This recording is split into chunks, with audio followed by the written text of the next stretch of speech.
All right, day 2, all done.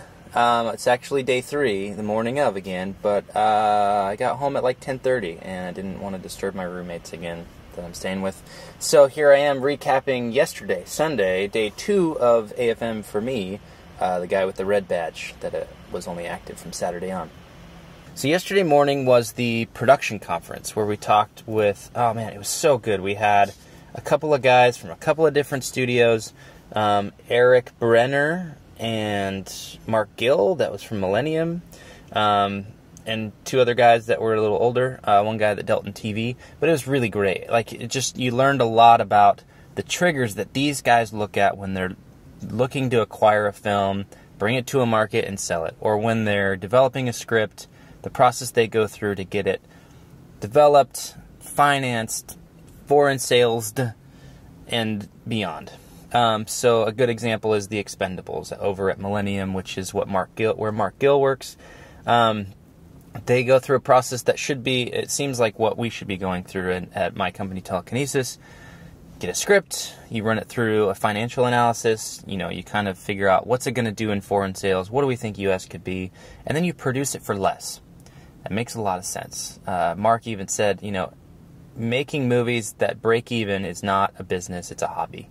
And I fully believe that. I think, what we've been doing the last year and a half over at Telekinesis is spending time figuring out how to make this a profitable business for us. So it was great to kind of spend time there, figuring out how the industry worked, and just understanding how these guys think about movies. It's really, really cool. Okay, so the other things I got out of that session were the importance of cast. If you want your movie to travel, as they say, that's the buzzword. Travel means being able to make sales overseas. If you want your movie to travel, it's got to have a cast. A little indie feature for $150,000 with local cast and crew is great, but it's probably not going to do $1 million overseas. Because why would they want to buy it? They don't know anybody, and unless the movie's amazing and did well at this, film festival and did a big U.S. sale or distribution deal, it's probably not going to travel. So you need a cast. You need at least one person that can be on the poster whose name can sell the movie for you. That's essentially why they're there. And the nice thing is these sales agents know who they are. You could take them a list of 10 names and say, who do you like? And they'll go, oh, go with that one. And you go with that one, and it'll probably work. The other thing is, and I think I mentioned this the other day, but you only need one sales agent. You need to find the right one. You need to find a good one that's a good fit, that has the connections you need, works with the distributors that have distributed films like the one you're doing. But you only need one. And they're all looking for great content, and as long as you have it, they want it. So I didn't make it to the producers forum yesterday. I had a meeting at 4 o'clock, my first official meeting, which was awesome. Sat down with this guy. We sat in the bar. It was really loud and really obnoxious, but cool guy. Like, he works at this small boutique place in Houston, but that didn't make him any less impressive or any less motivated to find good films and see what he can do with them, see if he can help. So it was very nice to get that first one out of the way. I plan on having a couple more today. I've got a few scheduled. But that meeting went really well. He's interested in looking at our stuff, and that was cool to have that happen. It was a little bit of validation, like, all right, we're on the right track. Our projects are decent enough to have someone like him get excited. So that was fun. And the rest of the night after that, from like 5 to 6:30, I literally walked door to door, every single floor. It was amazing. It was fun. And I would go in, and I would say literally this, because my concern was, how do I get in and talk to these people? They haven't responded to my emails. I'm sure they're busy, or maybe they're not even here. But how do I break the ice? How do I get in so that I don't just seem like everybody else? So I actually went in and asked them, like, how's it going? How's the market going for you?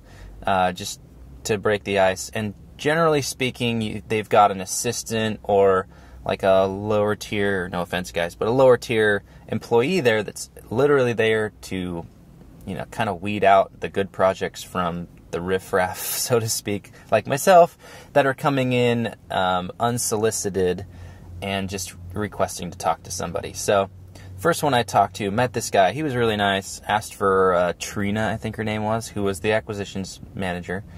And he's like, yeah, so she's not here. She's in a meeting, but I could talk to you. So I gave him my pitch, told him about, what we're doing.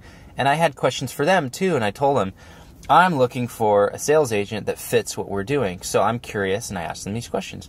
Where do you like to come in at? what part of the process do you like to come in at? Financing or production, post-production, completed film?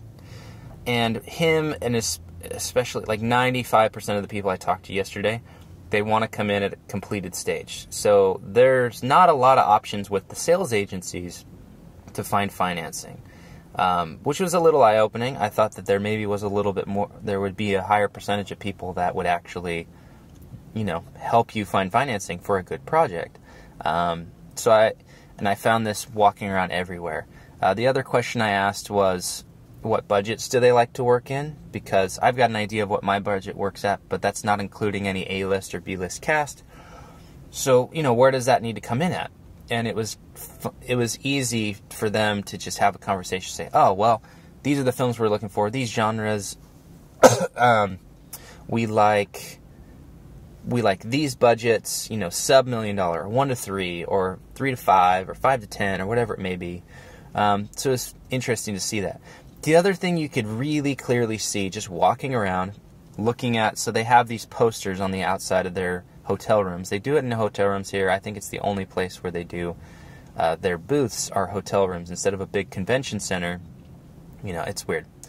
But you can really tell who the impressive film sales agents are, who have good projects with names attached. There was one, Bankside Films from the UK. I mean, every single one of their films had cast attached. But naturally, they were one of the people that said, oh, we don't take unsolicited films. We only take projects that come to us through an agency, et cetera, et cetera. So they're already setting themselves up to get those higher caliber projects. But really impressive, a good goal to shoot for. Makes me realize representation is important, and it opens a lot of doors. So all said and done, it was a great day. I had a lot of fun, learned a lot, motivated me even more to go and make this happen, make our movies happen. I think AFM's great. I think it's been a really good learning opportunity, and I recommend that a lot of people go and do it. Even if you can't do it the quote-unquote right way, you have to do it on the cheap. I mean, it's not like I'm doing it the right way. It's not like I'm buying the $14 grilled cheese sandwiches. I'm sleeping on a couch at a friend's house in Glendale, which is 30 minutes away with no traffic, an hour with traffic. This morning it was 45 minutes or an hour to get here. I bought $30 worth of groceries at a Ralph's in Glendale on Thursday, and I've been eating that for the most part. I've had some friends that I've met up with who have, treated me to lunch. Thanks, Randy. But, you can do this on the cheap. You can buy the $500 ticket. You can get cheap airfare if you plan early enough. You can find on Airbnb or Couchsurfing a place to stay for cheap or free, or hit up your friends and ask if you can sleep on their floor or their couch. Don't buy food here. My breakfast is a protein shake and a handful of nuts, and I'm off for the day. And then I got a granola bar at 3 o'clock. It's not like I'm living it up, but I think it's important to make those sacrifices to learn the craft better, to better yourself, to learn more about the business and really move your career forward. So that's just me saying I think anyone can do it, and I think everybody who wants to be in this industry should do it. So I'll leave it at that. Day 3, Monday, is today. I'm excited to go check out the production or marketing conference today, and then some great producers forum sessions, and excited to meet some more people. Like Shaked Berenson, you keep retweeting or favoriting my stuff. I want to meet up, man. Let me know. Hit me up, and let's meet up today. Thanks. All right. See ya.